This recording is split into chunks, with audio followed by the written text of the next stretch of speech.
Kumusta mga kaibigan? Nandito kayo sa Godix Channel. Ngayon ipapakita ko sa inyo kung paano palitan ang email address sa Epic Games account nyo nang walang verification, walang code. Dito tayo pumunta sa site. Kung kaya, pwede kayong mag-login sa account nyo. Hindi naman kailangan para sa lahat ng bagay pero ipapakita ko sa inyo yung halimbawa ng naka-login na account. Dito mabilis. Sabihin natin tigil muna. Dito pindutin ang tulong. Pumili ng Epic Games Store dyan.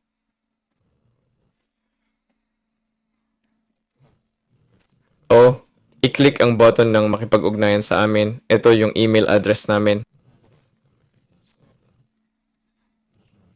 Pwede rin kayong mag-email galing sa ibang account. Ilagay dito yung platform. Pumili kayo kung ano yung problema. Pumili ng Epic account dito.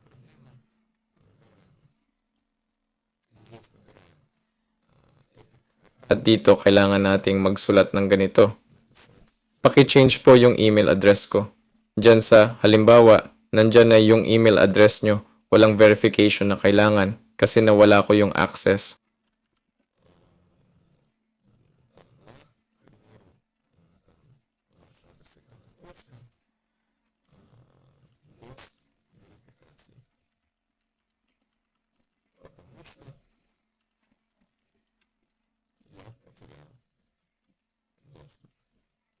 Para wala na yung karagdagang tanong yung support, pwede kayong magpa-send ng mga screenshot ng inyong mga resibo o iba pang patunay na ito ang iyong account, tulad ng iyong IP address, kung saan ka madalas nag-login sa account, petsa ng paggawa ng account, at iba pa at pindutin ang ipadala.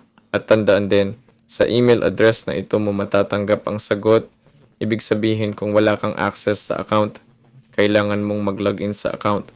Gamit ang email address kung saan ka makakatanggap ng SMS. Kung hindi, hindi mo mababasa ang sagot. Pindutin ang kunin. Yun lang. Salamat sa panonood. Mag-like, mag-subscribe sa channel. Ito si Godic. Magandang buhay sa lahat. Good luck. Paalam.